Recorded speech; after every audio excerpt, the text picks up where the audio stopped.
Let's pray.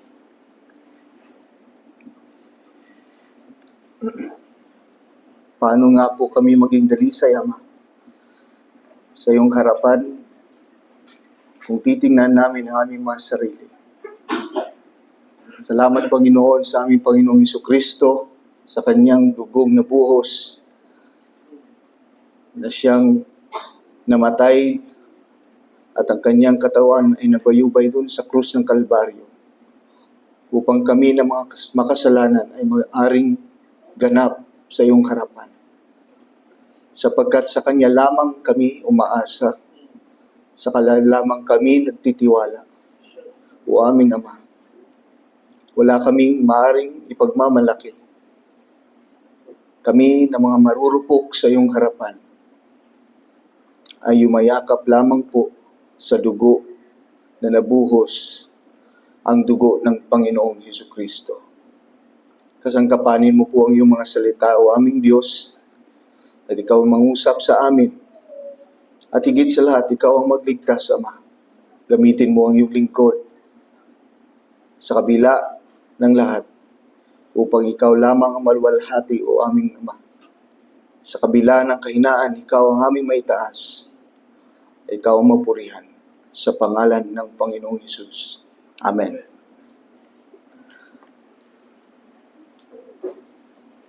We have decided to have an isolated preaching or sermon to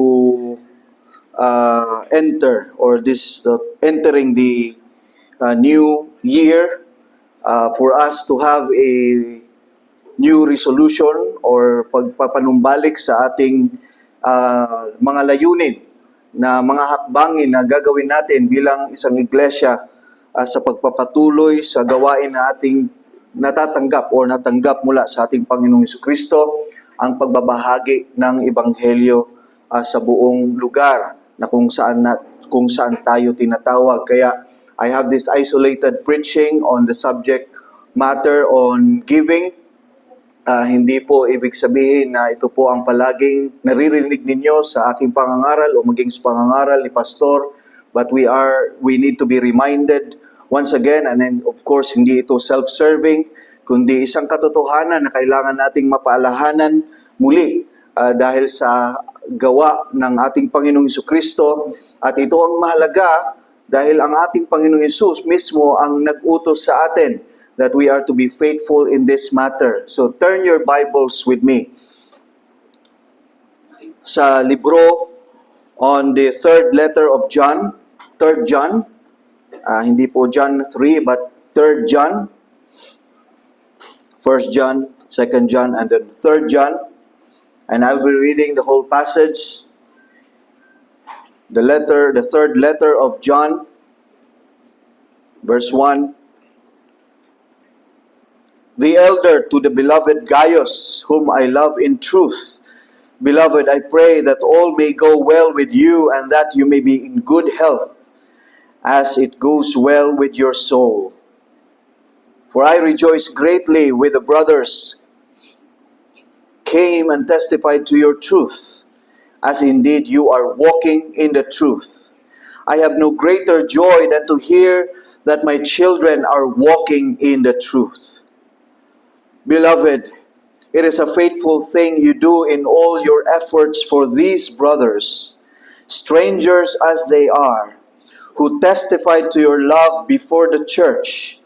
You will do well to send them on their journey in a manner worthy of God.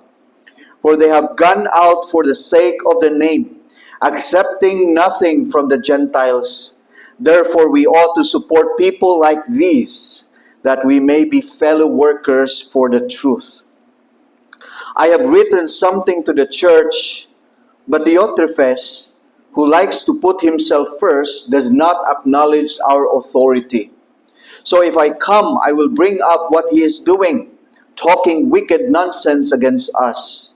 And not content with that, he refuses to welcome the brothers, and also stops those who want to and puts them out of the church. Beloved, do not imitate evil, but imitate good. Whoever does good is from God, Whoever does evil has not seen God. Demetrius has received a good testimony from everyone and from the truth itself. We also add our testimony, and you know that our testimony is true. I had much to write to you, but I would rather not write with pen and ink. I hope to see you soon, and we will talk face to face.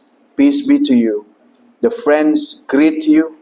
Greet the friends, each by name. May God bless the reading of the Word. Now, ito'y sinulat ng tinatawag dito, the elder, ang isang matanda, na ayon sa tradisyon, ito ay kinikilalang, of course, na si Apostol Juan. At ito'y sinulat niya para kay Gayo or Gaius, isang tapat na mananampalataya at isang tapat na pinuno ng iglesia, na siya ang naging punong abala. Siya ang naging host of the itinerant preachers of the gospel. At itong layunin na ito upang sinulat ni Apostol Juan upang purihin si Gayo para sa tapat na pagtanggap ng mga naglalakbay na mga manggagawa ng Ebanghelyo. At kasama rin din dito upang sawayin si Diotrephes na siyang tumatanggi sa otoridad ng mga apostol, at hindi lamang siya tumatanggi sa otoridad ng mga apostol, kundi tumatanggi sa mga manggagawa ng Ebanghelyo. At kasama dito si Demetrio bilang isang mapagkakatiwalaang kapatid. So makikita natin napakagandang teksto o napakagandang letrang ito, mga kapatid. Napakarami nating matutunan kung tutuusin. At kung titingnan natin sa pangalawang Juan or John or the second John, ang buong sulat ni Apostol Pablo o Apostol Juan ay isang babala laban sa pagsuporta sa mga guro na bulaan o mga bulaang guro, mga false teachers.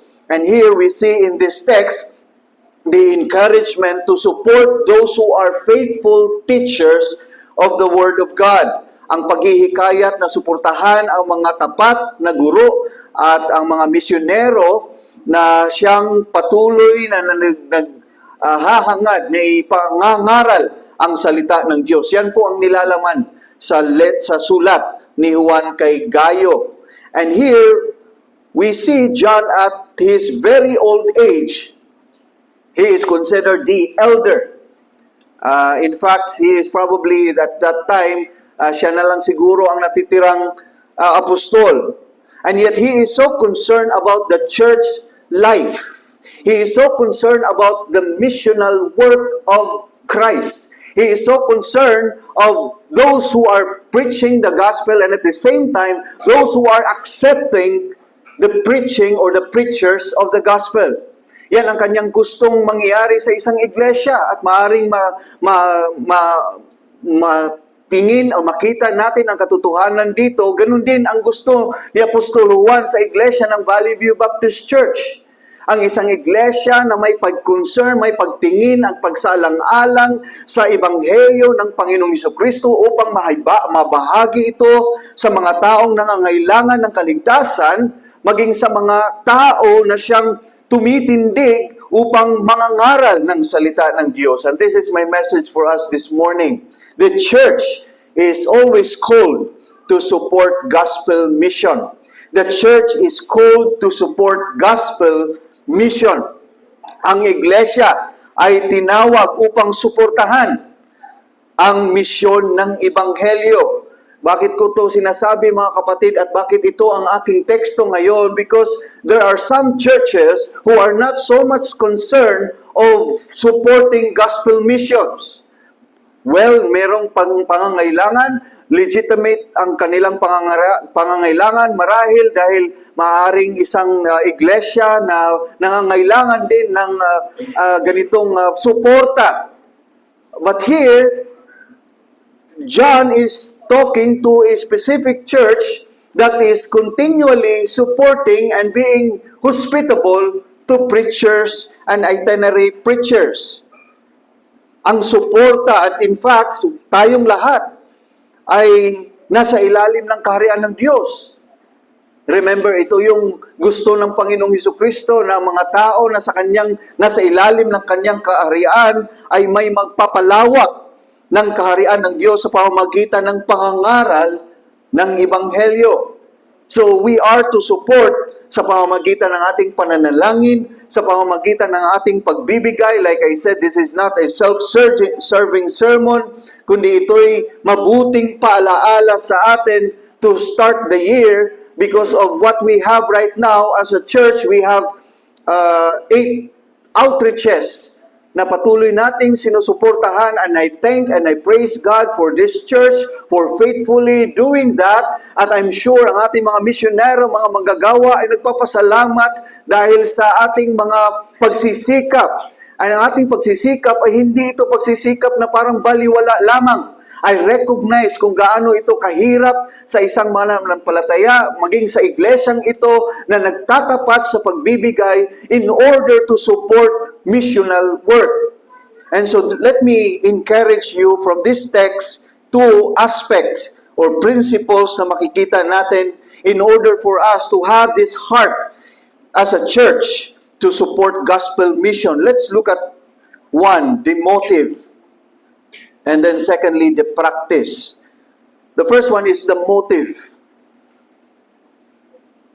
Si Gaius ay tinawag ni Apostol Juan na beloved. And he repeatedly mentioned and beloved 3 times already in just 5 verses. The elder to the beloved Gaius, whom I love. Verse 2, Beloved, I pray that all may go well with you. I rejoice with you because of your truth, and you are walking in truth. Verse 5, Beloved. And then verse 11, Beloved, do not imitate evil, but imitate good. Ito ang pagkakilanlan ni Gayo.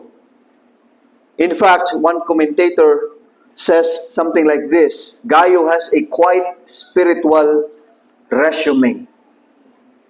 He is beloved. 4 times Gaius was prized, valued. In verse 1, verse 2, verse 5, and verse 11, he is hospitable, faithful, obedient, known for his love, according to this commentator, a man who continually walked in the truth, verse 3. He was supportive, verse 5 to 6. And the name Gaius actually means happy, or one who rejoices. And this man seems to have known the joy that comes from serving the Lord. That's the name Gaius. Although hindi explicitly na sinabi dito, but Gaius is the beloved by God. Ay beloved by God. Siya'y ligtas. Hindi ba't gugustuhin ni Gaius na makilala din ng mga tao ang pag-ibig na kanyang naranasan mula sa Diyos? At higit sa lahat, paulit-ulit na sinabi ni Apostol Juan dito that this man, Gaius, was faithfully walking in the truth. Listen to verse 3. I rejoice greatly when the brothers came and testified to your truth. Indeed, you are walking in the truth. Again, inulit na naman yung katotohanan. I have no greater joy than to hear my children walking in the truth. Sobrang mahal ni Juan si Gayo dahil si Juan mismo ay nagtatapat sa paglalakad kasama ang katotohanan. He is walking in truth. And in fact, he is. Verse 6, who testified, those strangers who testified to your love before the church.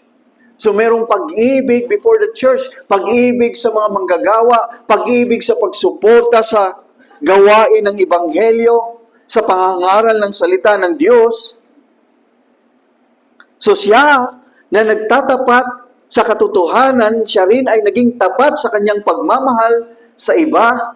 kahit sa mga estranghero. Ibig sabihin, estranghero, hindi niya necessary na kasama sa isang iglesia.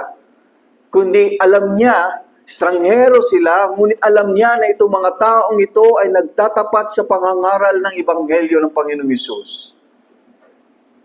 At dahil sa kanyang pagsunod sa katotohanan, ito ang nagbunsod sa kanya ng tunay na pag-ibig, at ang pag-ibig na iyon ay nagbunga ng mabuting gawa. So Christian love that leads to support mission flows from walking in the truth. Ang ating pag-ibig na umakay sa pagsuporta sa misyon ay nagmumula sa paglakad sa katotohanan. Parang analogy dito ay isang puno. Isang puno, of course, meron niyang ugat at meron niyang puno mismo. At ang punong iyan ay may bunga. Ang ugat diyan ay ang katotohanan. Ang puno diyan ay ang pag-ibig. At ang bunga ay ang resulta ng pag-ibig, ang gawa. Habang lumalalim ang ugat ng isang puno, habang lumalalim ang ugat ng ating buhay sa katotohanan, lumalalim din ang ating pag-ibig sa gawain ng Panginoong Hesukristo, lumalalim din ang ating pag-ibig sa mga tao na siyang tumitindig upang ibahagi ang Ebanghelyo ni Jesus. At yan din ang magbubunga ng pagsuporta at gawa.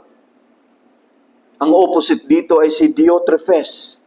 Diotrephes rejected the authority of the apostle. He refuses hospitality. He loves to be the first.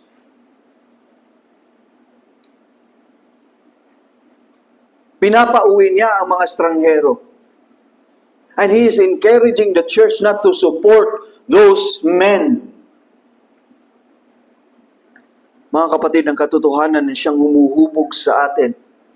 Ito ang humuhubog sa atin sa pagpapahalaga, humuhubog sa ating prioridad, humuhubog sa ating kaisipan kung paano natin gamitin ang ating yaman para sa gawain ng Diyos. At napakahalaga dito ang katotohanan. Sapagkat maaari nating gumagawa tayo sa anumang mga gawain, o maaari nagbibigay tayo sa mga gawain, ngunit hindi tayo lumalalim sa katotohanan ng Panginoong Hesukristo, yan ay magiging burdensome. Yan ay magiging pabigat. Hindi yan ang nangyayari kay Gayo. Para kay Gayo, wala itong kabuluhan. Ang mga bagay, ang kayamanan, ang aking sarili, ito lang ang maliit kong maibibigay para sa mga taong manggagawa ng Panginoong Hesus.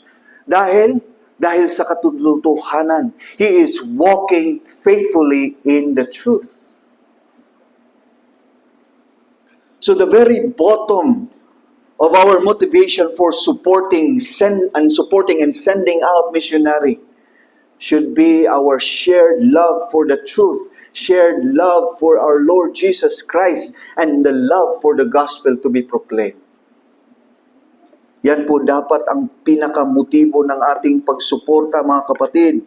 Ang pinakadulong dahilan ng ating pagsuporta, ang pagpapadala ng mga misyonero ay dapat na ang ating pagmamahal kay Jesus at ang katotohanan ng Ebanghelyo.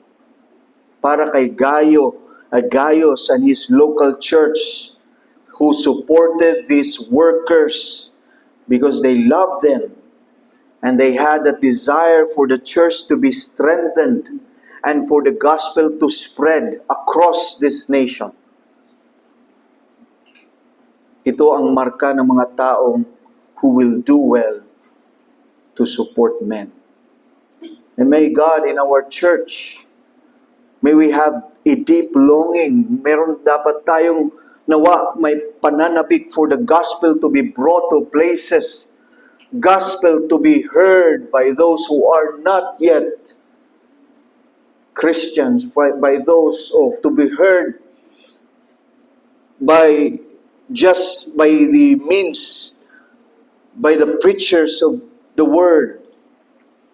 Yung mga tao na wala pang abilidad to hear the gospel and to understand the gospel. At this is our goal. This should be our goal. This should be our motivation, mga kapatid. We want people to get saved. We invest in this matter with our sweat, our heart being poured out to God in prayer for our community outreaches and for people to be saved. And I hope naging discipline ito sa atin, mga kapatid. And at least sa aking personal na aspeto, naging discipline ito nawa sa ating buhay to pray not only for the church but also for our mission outreaches, especially those who are members in the church, auxiliary members. Because on my part, sa ating part, as of course we pray for one another, we pray for the church, we pray for all members, including those who are members, hindi natin kasama sa presente nating pagtitipon. We want people to grow in maturity, to love the truth of our Lord Jesus Christ. Ang ating desire to see people learning, mga pastors and men to have access to training. Isa yan sa aking tinanong sa mga ilang pastor doon sa Mindanao. Ang kanilang mga pangangailangan, of course, financial na pangangailangan at maintindihan natin. But deep in my heart, and I shared some to pastors, that what you really need is the Word. What you really need is the proper teaching of God's Word. Because when you teach your men, when you teach your community about the Word properly, they will do well to support you. They will love to support gospel preachers. Meron tayong desire to see workers in the church, in my case, to see workers inside the church, in Valley View Baptist Church. Na ang ating desire nawa ay magkaroon tayo ng mga kalalakihan. This is a challenge for men in the church. You have gifts, marahil. You probably have desire, and that's a noble desire to preach the gospel, to proclaim the gospel. Then this is my challenge to you, men in the church.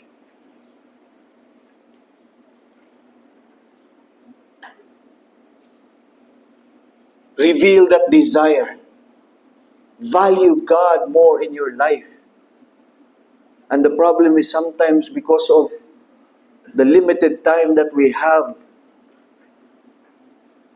nahihirapan tayo because so many things going on in our lives.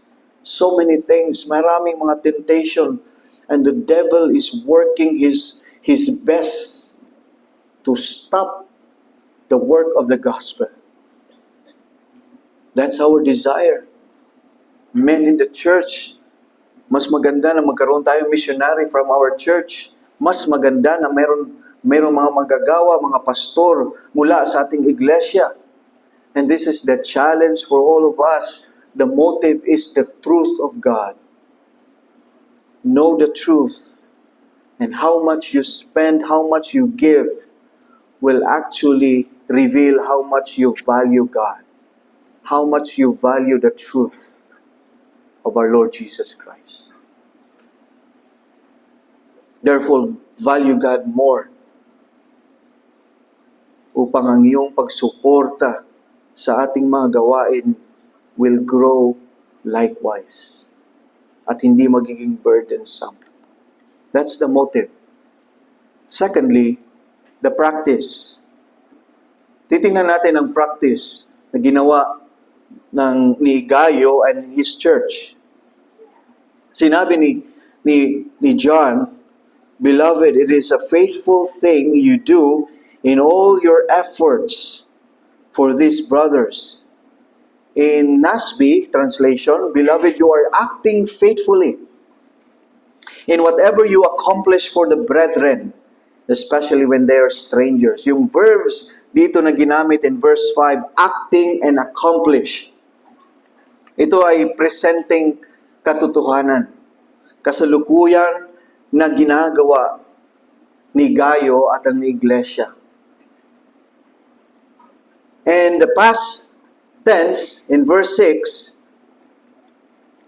who testified to you, these brothers, who testified to your love before the church. Alam na, itong mga kapatid na siya nangangaral, hindi lang pala isang beses ay pumunta doon. Kilala na si Gayo, kilala na ang iglesia nila na sila ay taga-suporta ng mga manggagawa. And therefore, they were able to testify the goodness, the truth, the love of Gayo and the church to the church of Apostle John. So past, present, and then future. And John is saying, you will do well to send them on their journey in a manner worthy of God. Merong confidence si John that Gayo will do well in sending them properly in a manner worthy of God. Verse 7, for they have gone out for the sake of the name of Jesus, accepting nothing from the Gentiles. Therefore, we ought to support people like this, that we may be fellow workers for the truth. They went out for the sake of the name, accepting nothing for the Gentiles. This is their dilemma na mga preachers of God's Word, na mga missionary. They're not accepting anything from the Gentiles. Why? Why? For that reason. So that walang mababahid, no? Hindi mababahiran ang ebanghelyo ng Panginoong Jesucristo, even though they're sacrificing their needs. They needed more in their travel. They wanted food, of course. They needed food, but they're not accepting offering gifts, kahit noble gifts, kahit sasabihin ng mga Gentiles, you know what, this is for you. Just try to eat something. No, we don't want to accept that, not because we insult you, no.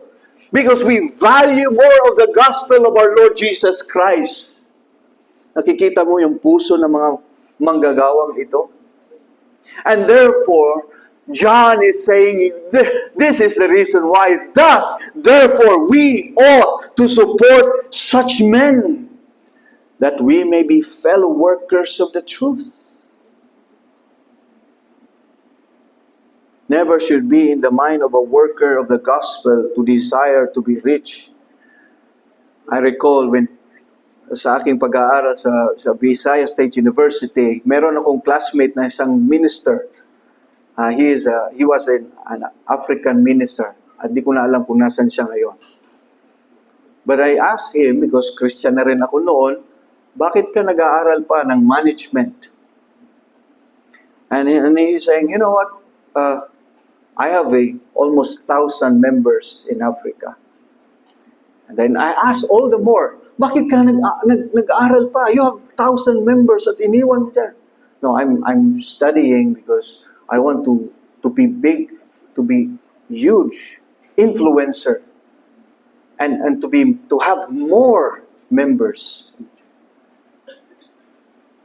And it's something para sa akin that's a little bit off. Kasi imagine 1,000, how can you handle 1,000 of people already in your pastoral, and you want more? And he's doing that in a way of business, expanding business in management. Mga kapatid, men, probably who are desiring to be men in the ministry, we are not called to be rich, to gain something out of this world for our own sake. They're men faithful to the work of God. And Gaius and the church should do well to support them. And in this way, supporting them is in a regular aspect.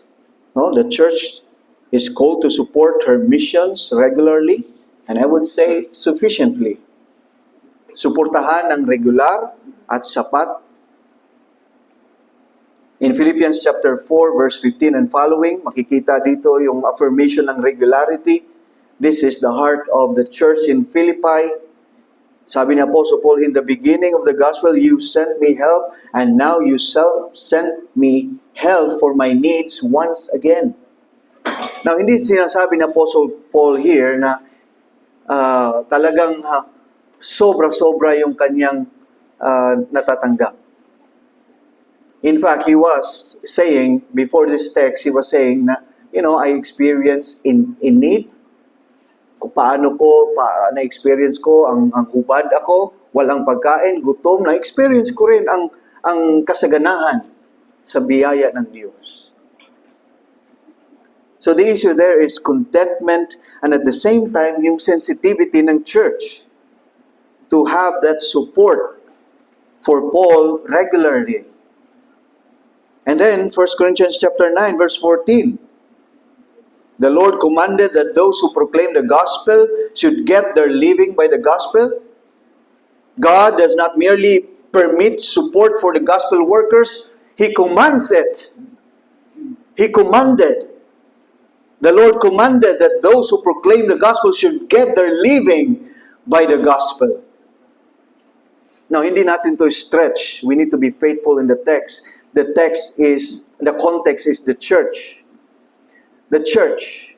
And in the church, those who preach the gospel, the church must be commanded to look out for those who preach the gospel and provide for the needs sufficiently according to the gospel. But as much as possible, in the context of missional work, we know that as much as possible, we need to do this because the church or the community na kanilang pinaglilingkuran ay hindi pa nila kaya. And that is why as much as possible as a sending church, we try our best to be regular in our support to our mission work, and we try our best to be sufficient sa kanilang mga pangangailangan.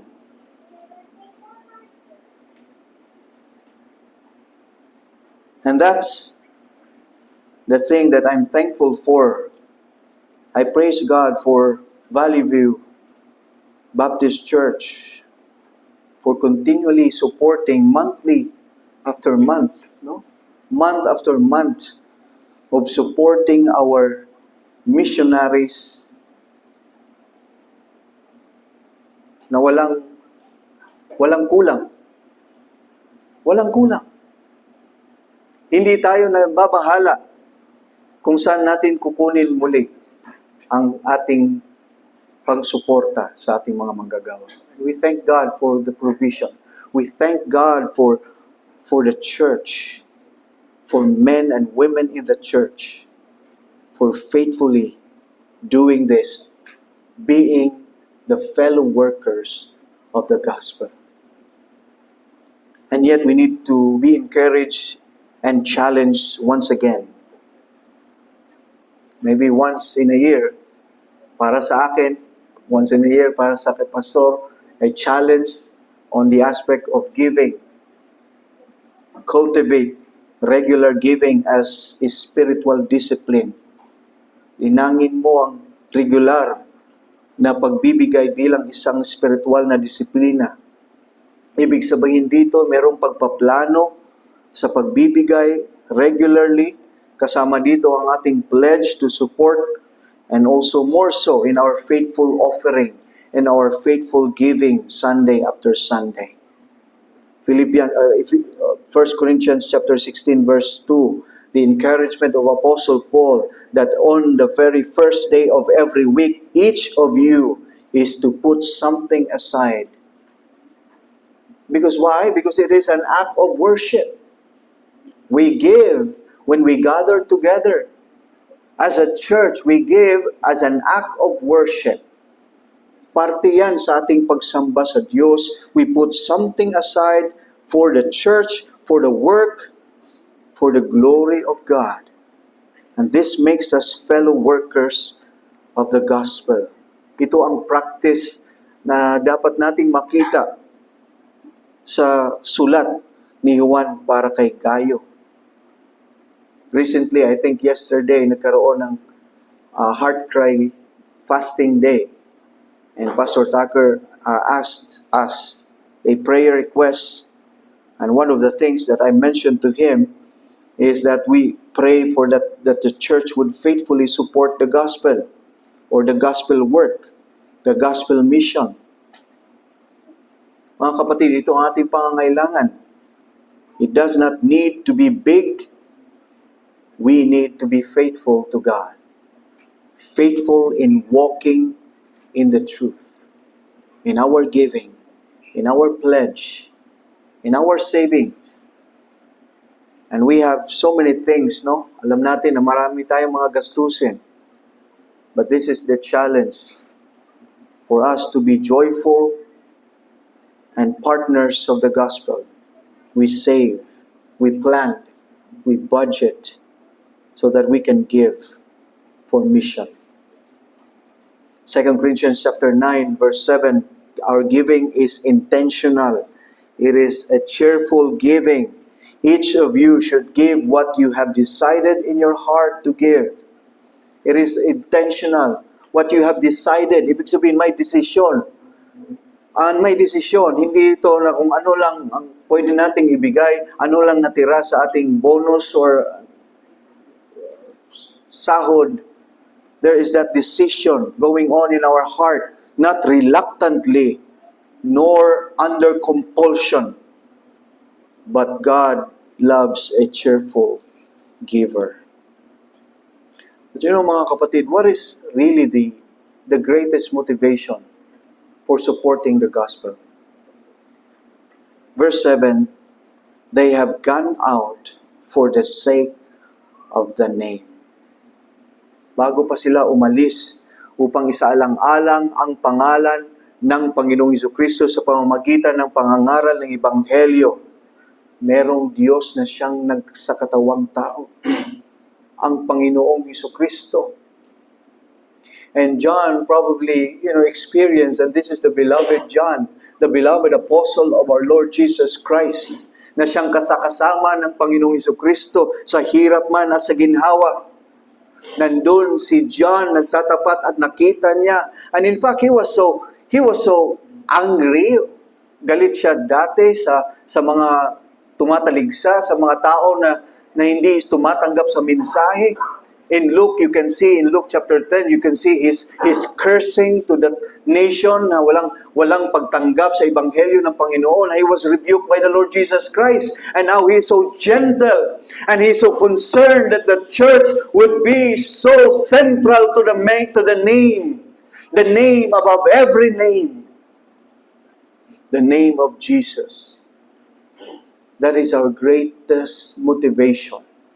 We want to embrace the name of our Lord Jesus Christ. We want the name of the Lord Jesus Christ to be proclaimed to all nations.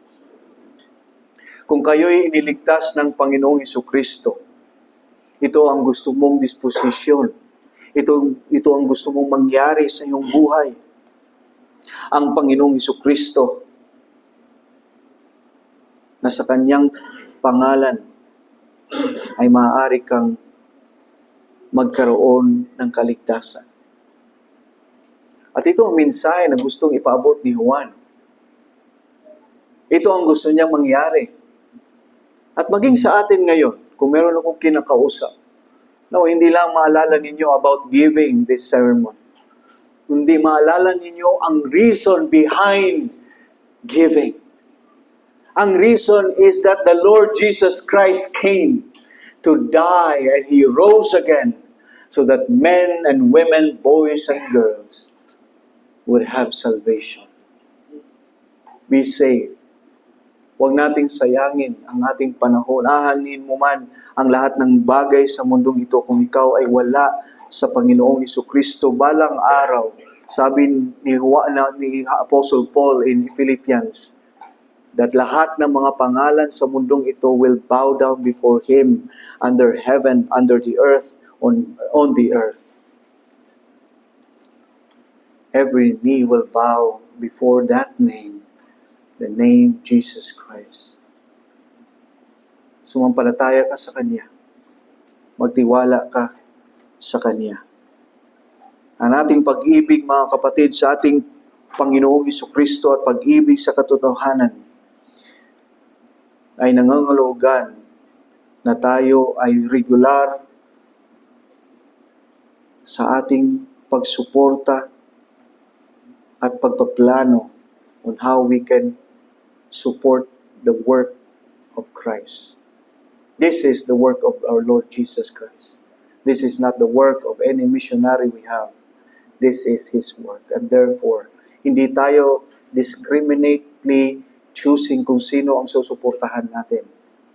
We do this because we are walking in the truth. And that's my challenge for us this morning. Sasalubungin natin ang taong ito na may ganitong disposisyon na tayong lahat, mga kapatid, sa pananampalataya in Valley View ay tumindig at lumakad sa katotohanan. Let us pray. O aming Ama, salamat po sa iyong mga salita. Salamat, Panginoon, dahil hindi ka po nagkulang sa mga paalala at paanyaya sa amin sa iyong mga utos sa pinakadakilang gawain ng pagbabahagi at pangangaral ng iyong Ebanghelyo. Salamat, Panginoong Diyos, dahil kaming lahat ay maaaring kasangkapan upang itaguyod ang iyong mga layunin, upang umusbong ang iyong kaharian, hindi lamang sa aming lugar, kundi sa iba't ibang lugar. Kaya, Panginoon, tulungan mo kami na magtatapat sa pagiging kasama, magiging partners ng iyong Ebanghelyo, sa patuloy na pagsuporta, sa patuloy na paglalaan ng aming sarili at kalakasan at buhay, maging aming yaman, upang may pagpatuloy namin ang gawain, O Diyos. O aming Diyos, sangkapanin mo po ang iyong mga salita. Gawin mo kaming mga mabubuting tagasunod ng iyong mga salita. At hindi patay ang aming pagtanggap, kundi buhay, O Diyos. Tulungan mo po kami magtatapat sa gawain ito. Sa pangalan ng Panginoong Hesus. Amen.